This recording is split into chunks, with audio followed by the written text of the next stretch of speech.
the Bitcoin Peace and Music podcast. Today we are talking about Bitcoin for war.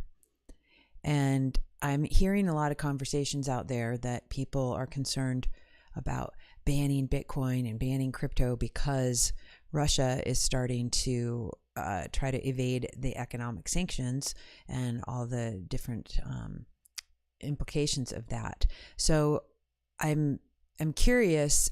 You know, Bitcoin is something that is decentralized. Anybody can use it, just like the internet. And so my humble opinion, in everything here is opinion, and nothing is ever financial advice, of course. I'm just a DJ. So Bitcoin for war is the same as dollars for war. People have used dollars for war. We use dollars for war. It's an unfortunate, you can't decide who's going to use it for what. Same thing with a steak knife. You know, you can use a steak knife to cut your steak, or you can use it to do something terrible. And that's the beauty of Bitcoin, is that people can use it for what they want to. And that's one of the myths of Bitcoin, is that it's used just for criminals and just for bad actors. And so, you know, it is a myth. It's one of those, like, the internet is used for that. Dollars are used for that. Other things are used for, you know, with bad actors. And so that's kind of unavoidable, and in the world that we live in. And unless we have central bank digital currencies, which I pray we never have, ever, you know, that's how the governments can control things more. And I'm a freedom-loving kind of gal. I don't want the government going in like they did in Canada and just shutting things down because they don't like what the people are standing for and what they're believing in and where they want to put their money. Again, the truckers were not terrorists. That's ridiculous. Certainly, they might have been obstructing some things, and you may or may not have agreed with how they went about it. But certainly, the overreach is not cool. And so this is a huge turning point in the world right now, because the dollar has been the reserve currency of the whole world for years, and it's nice having that power. But Russia is starting to accumulate Bitcoin, and I'm sure they're going to start using it for not great things, you know.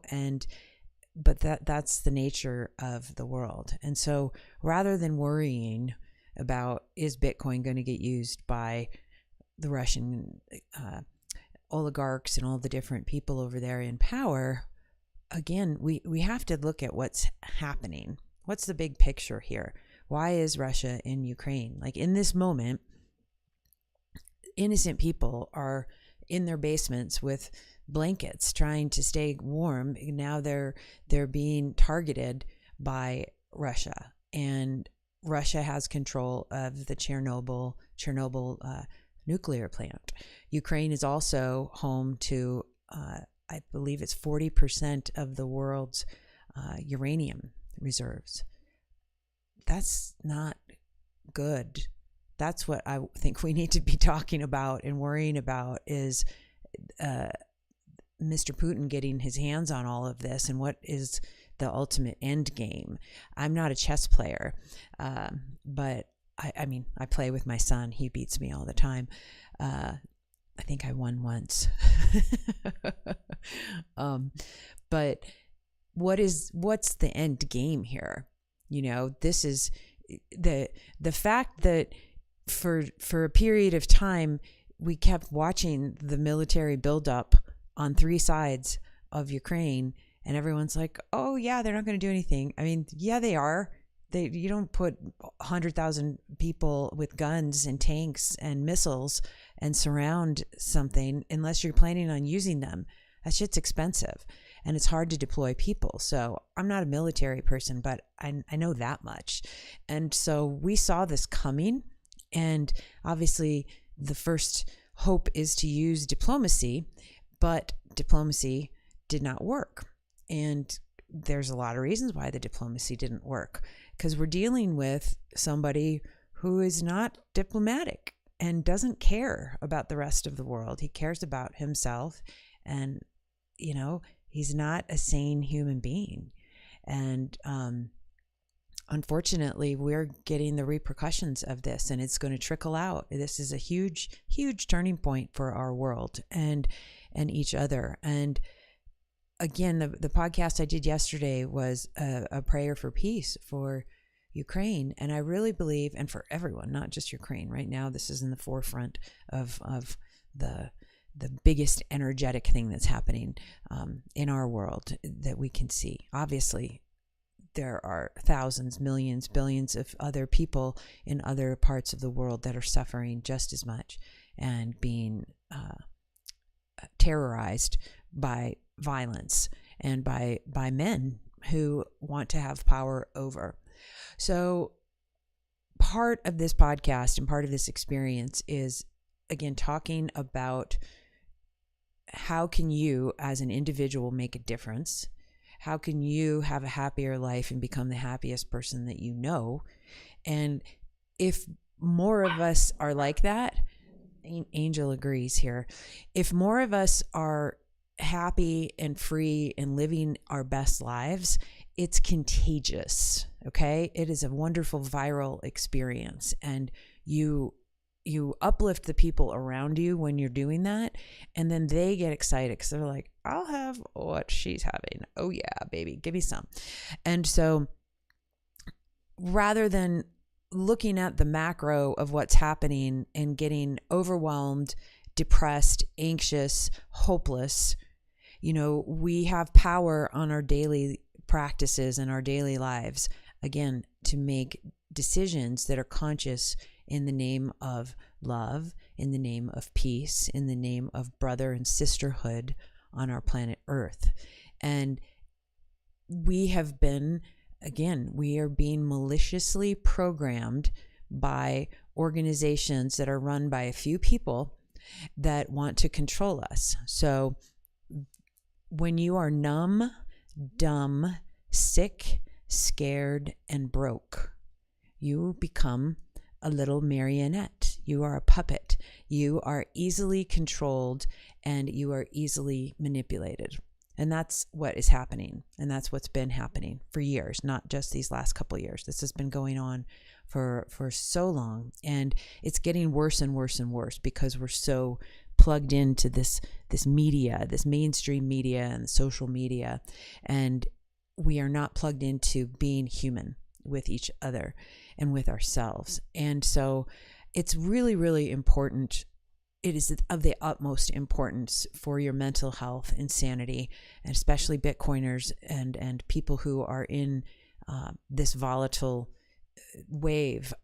You have to have a mental health practice, a mindfulness practice, a spiritual practice, whatever your spiritual beliefs are, that keep you centered so that you can be a freaking badass, because we need you. We need your warrior nature to be solid. The other day I was talking about being Velcroed into someone else's bullshit, and a lot of us get that, we're like soft and nice and we're the soft side of the Velcro, and other people's stories, their crap, their trauma, their triggers, are the sticky side of the Velcro. And if we're just too soft and smushy, like we get stuck on their crap. Okay. And then they have power over us. They have the keys to our happiness. And so, I believe it's really important that we become like crystals. We become like glass. We become, impenetrable with their Velcro-y stuff. And having a daily practice is so important. And I'm just telling you from experience of breakdowns and that could have been avoided. I want to help you avoid a breakdown. There are so many people who are having mental health crises right now. And I feel you. I love you. I want to send you my heart and let you know you are not alone. And there's no shame and embarrassment. I know that's what you might be feeling if you're overwhelmed and you're scared. Okay. It's natural to feel overwhelmed and scared when things all around you seem like out of your control, and that you don't have power in your own life.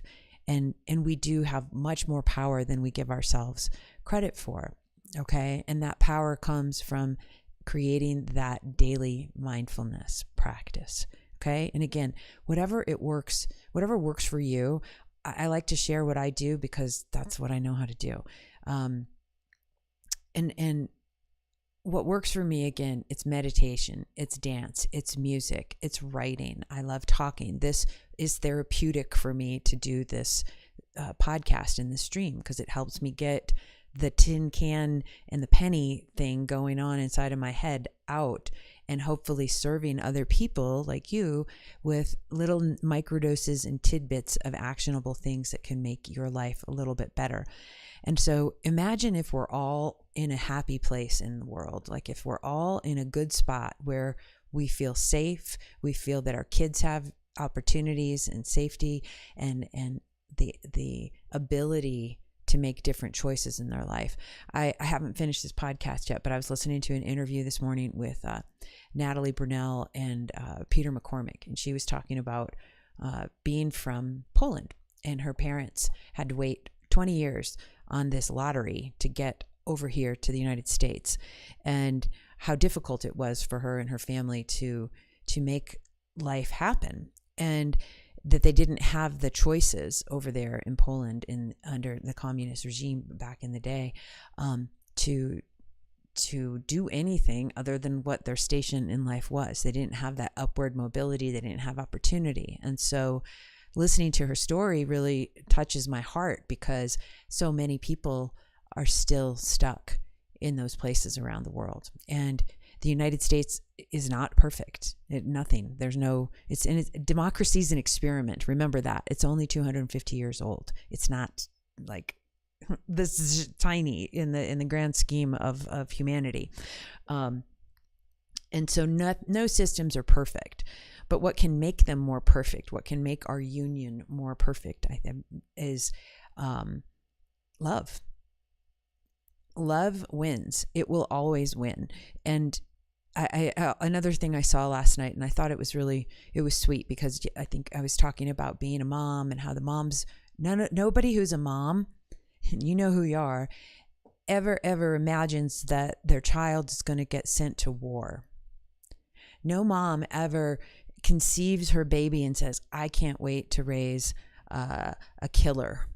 I can't wait to raise, I'm going to train, unless obviously you're a psychopath. So no mom wants to raise a killer. Okay. It's one thing to raise a warrior who wants to stand up for freedom, but really we're not out there trying to like raise people who want to hurt and kill each other.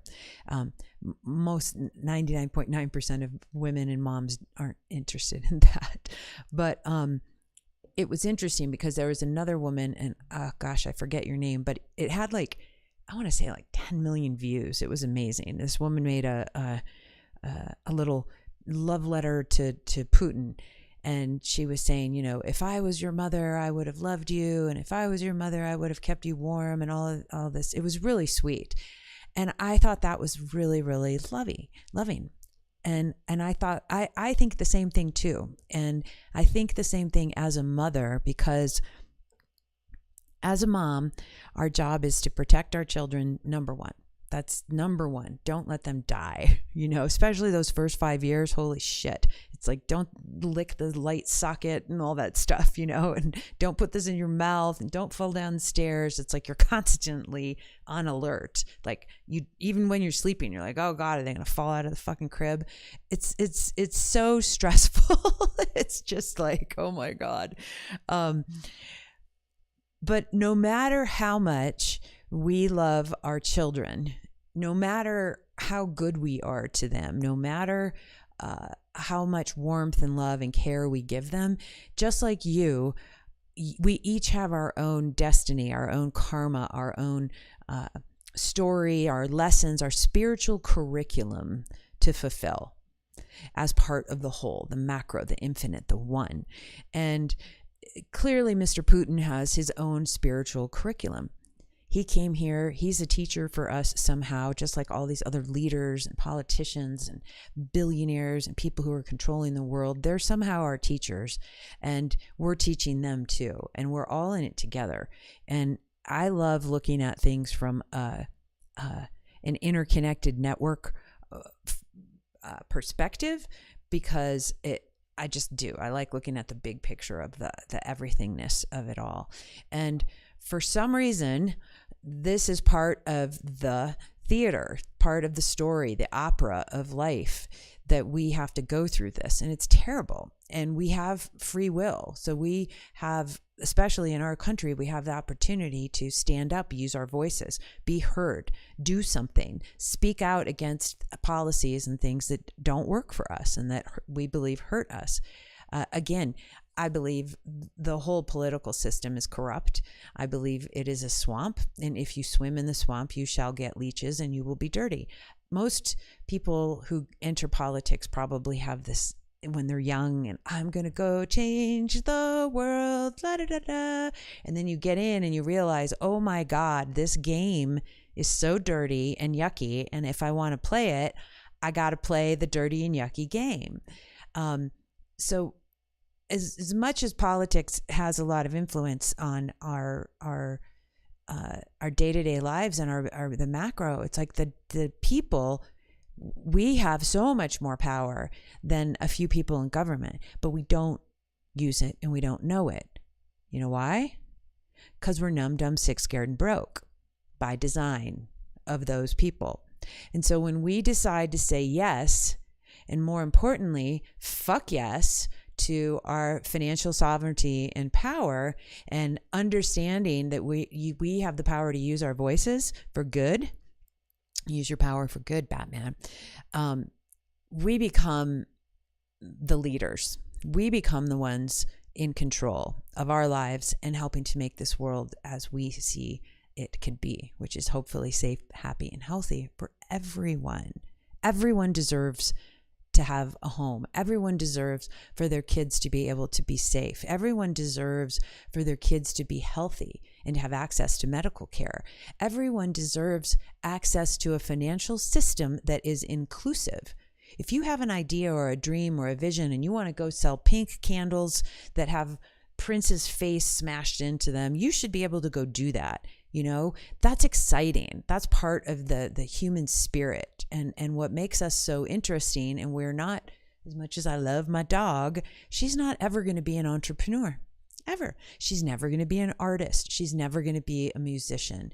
You know, she isn't the human. And so this is what makes humans so cool. So can you imagine a world where instead of more than half of the population of the entire planet being in dire poverty and not having access or choices to clean water, healthcare, education, safety, a financial system that doesn't rob them because inflation is eating away at, the little tiny savings, if they're even capable of having savings where they are. Imagine a world where we all have that opportunity, where we all have the potential to live our full potential. Wouldn't that be fun? Wouldn't that be a great world? I want to go there. I want to build this. I want to design it. I want to co-create this with each other. I want to co-thrive with humans who believe that. And one thing I think is really interesting is I've been very blessed, and I've also made a lot of different choices in my life of where I choose to live. I love living in beautiful places, and my family is not rich by any means. We are like very, very, very, very blue collar people. I was the first and only person to go to college in my family. And I remember when I was getting ready to go to college, my dad, he would, he didn't even get to high school. And he was in World War II and in Korea.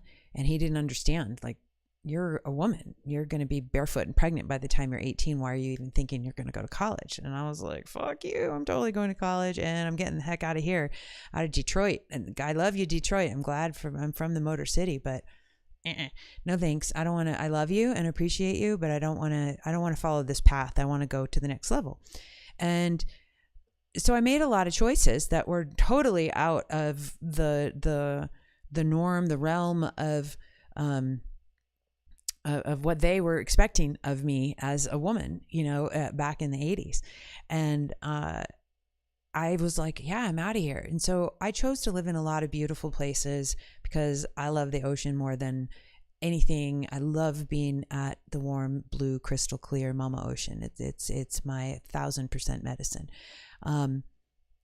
But what I notice in a lot of these places, and what I'm noticing here in this particular community that I'm in, is there's so many people who think like I do, and they want to build the future with love, with care, with co-creation, with opportunity, with expansion, with inclusion, and that's exciting to me. And then when I found the Bitcoin community, it was just like, oh, this is the ingredient that we need. We need the monetary ingredient that gives everybody a shot.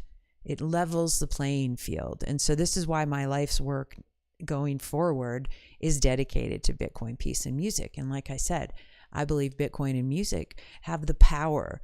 They are the glue. It's a tool. It's the, when you do mosaics, I don't think you guys can see. Yeah, you can't see my mosaic over there. When you create mosaics, you have these little tiles. They're tesserae.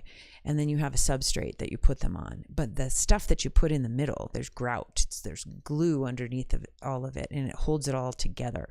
And so to me, you have to have financial glue, and the music is also like glue. It brings it all the pieces together, and it holds it in place. And so this is really exciting to me, and I want to continue to promote Bitcoin because it fixes a lot of things. It doesn't fix everything. Bitcoin can be used for war. Bitcoin can be used for horrible things. It can be used for wonderful things, just like the steak knife, like I said. But our job is to train ourselves and to program ourselves and to outsmart our old bullshit habits and behaviors that keep us down. Our job is to outsmart the social media, multi-billion-dollar advertising industries that are trying to tell us that we're not enough, we don't have enough, you're not skinny enough, you're not pretty enough, you don't drive the right car, you don't have the right status, you don't have enough likes, blah, blah, blah, blah, all the bullshit. And so our job is to outwit all of that. And it takes so much energy if you have to try to do it alone.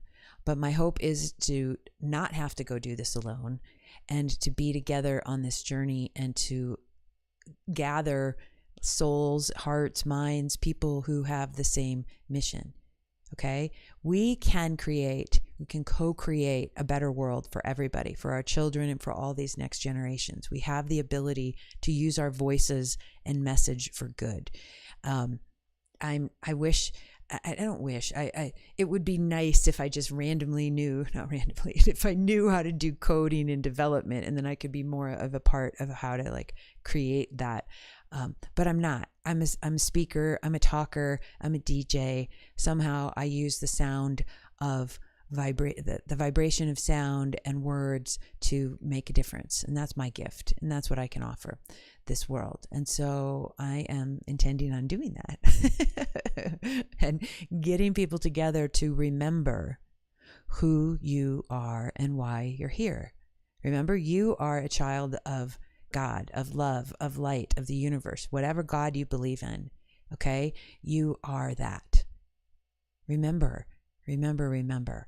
And so we have the power to unite using our hearts and our voices, and we can take action. Okay? And so Bitcoin can be used to take positive action. I think I just read, I want to say $19 million in Bitcoin is being, so far, that's just in the last, I think 24 hours, has been raised for the people of Ukraine. And that's pretty neat. What's nice about that is, as long as you have an internet connection, okay? And that's the one thing. If we shut the whole internet down, the whole world stops, So I don't believe that the shutting the whole internet is going to be the thing that happens to deter people from using Bitcoin for good, because you can use things for good. And yeah. All right. So that's it. That's enough for today. I'm going to go start learning how to get guests on through OBS. I know how to do all this stuff in Zoom. That's easy, but I have to just plop them in here. I'm working on getting a new computer so we can do some more fun live streams. I will be working on some DJ sets and some immersive meditation sets for you guys. And I really want to bring positivity to the Bitcoin community. I want to bring mental health practices to the Bitcoin community. I want to bring Bitcoin to the mental health community. I have so many friends who keep asking me, how do I do Bitcoin? And so I'm going to keep directing them over to places like Swan Bitcoin and my website, and places where it's like, here you go. Here's some step-by-step instructions on how to get Bitcoin. It is a journey. And a lot of people, I have a friend who's like, what's the price of Bitcoin? When do you think it's going to go below 30? I'm like, I don't know. When do I think, Martians are going to come and we're going to have cocktails on Friday? I don't know. That's ridiculous. Nobody knows the price of Bitcoin. And I'm not interested in Bitcoin because of, chasing the price. I'm interested in it because it's a network that everybody can participate in. And so that's really exciting. And all the other reasons. I'll come up with my little top 10s of why it'll be a top 11, because 11 is a magic number. 11 is a magic number. But we're going to get through this, guys. And I believe we have to just remember to stay strong, stay focused, stay centered, and do your part. And don't put your head in the sand. This is not going to go away overnight. And this is going to have a lot of implications. And I am definitely needing to do a little bit more research on what's going on with the uranium over there and what's going on with Chernobyl. I just discovered these two things yesterday. So, and I've really been, and I've got a couple other podcasts I have to look up to, but Bitcoin and clean nuclear renewable, which is it's the cleanest energy on Earth. We need more nuclear energy as part of the blend of energy. Think about it, guys. If we don't have power, we don't have power. Okay? If we're shutting off our ability to stay warm, to grow food, to pump water, to communicate, we lose. And I think I don't know, this is just my intuition, my DJ intuition here. There's a reason why they're over there and they're not in Haiti. Nobody's in Haiti. They don't have any uranium in Haiti, I don't think. Maybe they do, but not 40% like Ukraine, and Chernobyl's not over there. So what does all that mean? Does it mean anything? Let's find out and see, because that's a recipe for something even worse happening. So we have to stand up to tyranny and people just, hey, we're going to go invade and start dropping bombs. No. And again, I know United States, we've sucked ass too. So I'm not acting like we're so great. No, we're not. We're assholes. And so no nation should just go drop bombs on other places, because it's like, we want this here. It sucks. It's a hard world to live in. And loving our young people from a young age is so important, and loving ourselves as we grow and evolve. But here's something I wrote a little earlier today.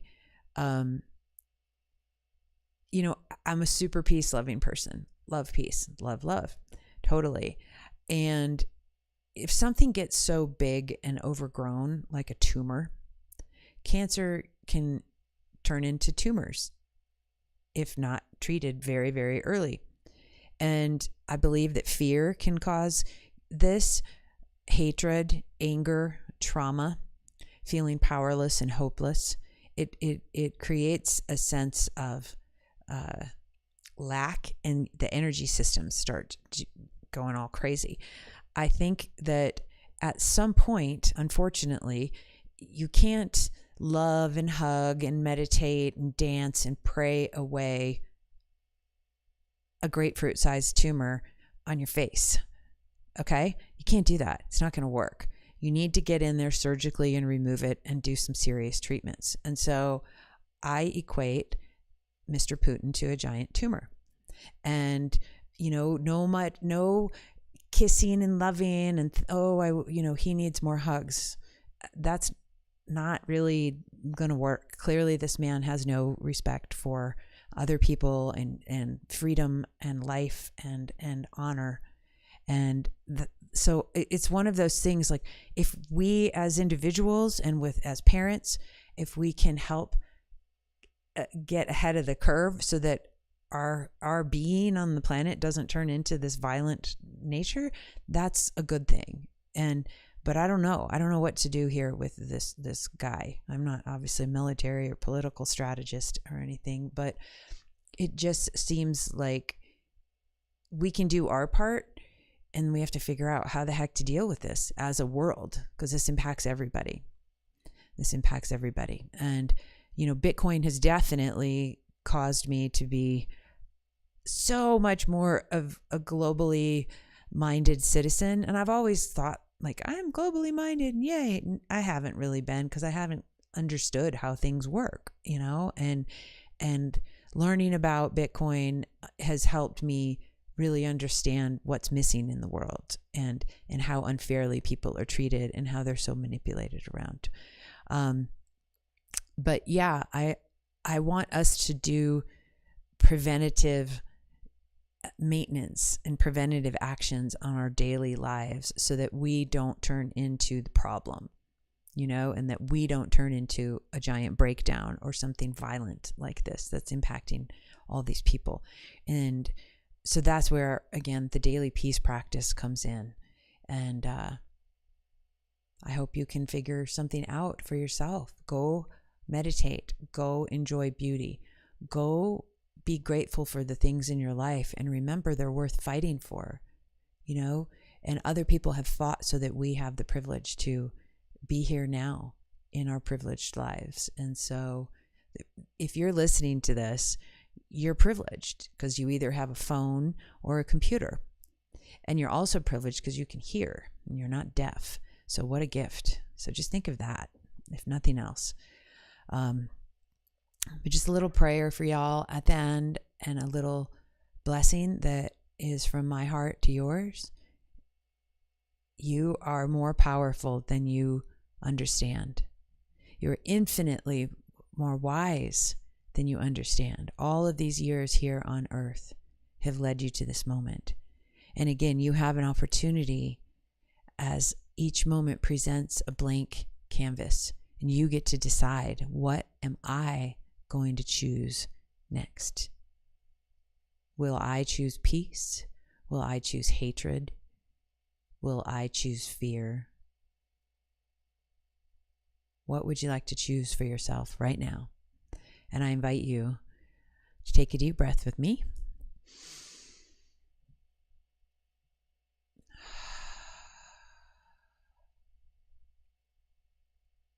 Remember to be the Jedi of your life, and don't let the dark side get you down, because that stuff is powerful. But you know what? You're more powerful. All right, everybody. Until next time. Ooh, it's going to be 1:11 here in a second. Yay. Until next time, peace, love, and warm aloha to each one of you. You can find me over at bitcoinpeaceandmusic.com or djvaleriebelove.com. I've got some interviews I'm lining up with some new folks, and I can't wait to share their stories with you. All right. Aloha.